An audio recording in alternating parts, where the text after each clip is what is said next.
It all started back in high school, a time most of us remember for its awkward phases and intense social pressures. For me, that pressure cooker was turned up to 11 by a girl named Chloe.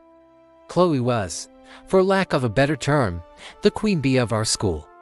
She had the looks, the confidence, and a razor-sharp tongue that she wasn't afraid to use. I, on the other hand, was pretty much the opposite. I was quiet, a bit nerdy, and my idea of a wild Friday night was leveling up in my favorite video game. Our paths didn't cross much, and honestly, I was fine with that. I flew under the radar, and that was my safe zone. But everything changed at the annual school talent show. My secret passion was digital art. I spent hours creating intricate fantasy landscapes and character designs on my tablet. For the talent show, I decided to do a live speed painting session, projecting my screen for everyone to see. It was a huge step out of my comfort zone, but my friends convinced me to go for it. The performance actually went well. People were clapping, and for a few minutes, I felt seen for something I was proud of. I was on cloud nine. That is, until I got home and checked social media. And that's when the nightmare began. Chloe had recorded a snippet of my performance. But it wasn't the art she was focused on. She had zoomed in on my face, contorted in concentration, my hair a bit messy from nerves. The post was a side-by-side comparison of me and a particularly unflattering cartoon goblin. The caption was brutal. Who wore it better? Our school's artist or this goblin? #trawlered #cringefest. My heart sank. The post was exploding. Likes, shares, and comments were pouring in, each one feeling like a physical blow. People I knew, people I thought were my friends, were laughing along. The comments were ruthless. I can't unsee it now. Dude looks like he's about to ask for a riddle at a bridge, and worse. My moment of pride had been twisted into a public spectacle of humiliation. The next day at school was torture. I could hear the whispers, see the pointed fingers and stifled laughs as I walked down the hall. I felt like I was shrinking with every step. I tried to ignore it, to bury myself in my notebooks, but the goblin nickname stuck. For the rest of the year, that's who I was. I stopped drawing. The tablet that was once my creative escape now just reminded me of the shame. Chloe had successfully snuffed out my passion. High school eventually ended, and I couldn't have been happier to leave it all behind. I went to a university a few states away, determined to reinvent myself. I needed a clean slate, a place where no one knew me as the Goblin Boy. College was my chance to start over. And I did. I made new friends, I found new hobbies, and slowly, very slowly, I started to regain my confidence. One day, while procrastinating on a paper, I stumbled upon a digital art forum. Seeing the incredible work people were sharing sparked something in me.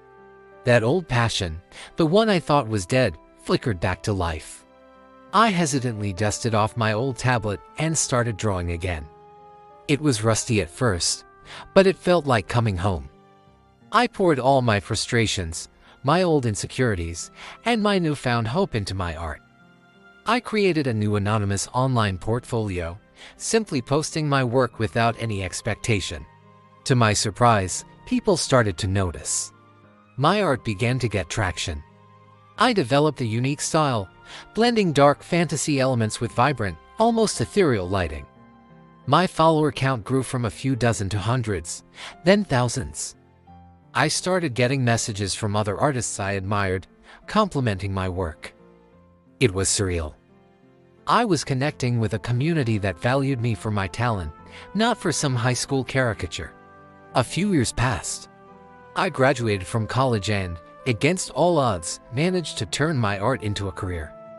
I was working as a freelance concept artist for video game companies and indie filmmakers. It was a dream come true. I was creating worlds, designing characters, and getting paid for it. The shy, insecure kid from high school was long gone. My art, the very thing I was mocked for, had become the foundation of my success.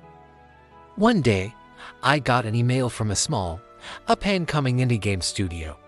They were working on a fantasy RPG and wanted to commission me to design their main antagonist, a powerful, cunning sorceress. The project sounded amazing, and the creative freedom they offered was exactly what I was looking for.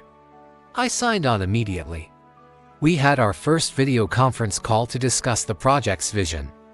The project lead introduced me to the team, and as the webcams turned on one by one, a familiar face popped onto the screen. My blood ran cold. It was Chloe. She looked different, of course. Older, more professional, but it was undeniably her. She was the studio's lead writer. For a split second, I wanted to disconnect the call, to run and hide just like I did in high school. But then, something shifted. I wasn't that kid anymore. I took a deep breath and smiled calmly into my webcam. "It's a pleasure to meet you all," I said, my voice steady. Chloe's eyes widened slightly in recognition.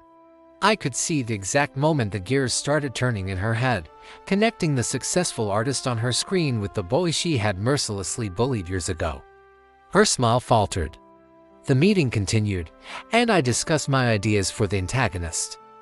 I described a character who was outwardly charming and beloved but secretly manipulative, using public opinion and social humiliation as her primary weapons.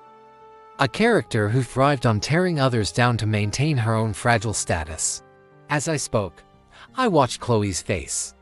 The color drained from her cheeks out. She knew. She knew this character was her. I was professional, of course. I never mentioned high school, never let on that I knew her. I treated her like any other colleague. But that was the real power. I didn't need to call her out. My success was the ultimate statement. I was the artist hired to bring their world to life, and she was the writer who now had to craft a story around a villain she inspired. Throughout the project, we had to work closely together. Every interaction was a masterclass in professional courtesy on my part and barely concealed discomfort on hers. She was forced to praise my designs, to build a narrative around the sorceress whose traits were a mirror of her own worst qualities.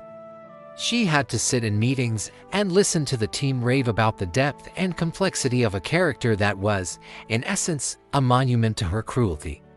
The game eventually launched and was a huge indie hit. Critics and players alike praised the storytelling and the character design, particularly the compelling, hateable villain. My career skyrocketed. I was flooded with new offers and opportunities. I never heard from Chloe again after the project ended.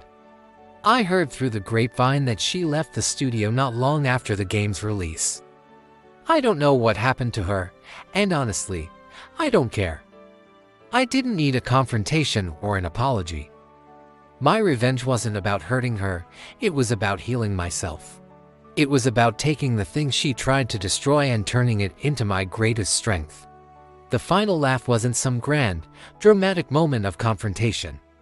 It was the quiet, profound satisfaction of knowing that the goblin boy she tried to create was now a successful artist, respected for the very passion she mocked. She tried to define me by my worst moment, but in the end, I got to define her, immortalizing her not as a queen bee, but as the villain in a story where I was the hero. And that's a better ending than I ever could have drawn. Thanks for listening, and if you have a passion, don't ever let anyone take it from you. Don't forget to like and subscribe for more stories. See you next time.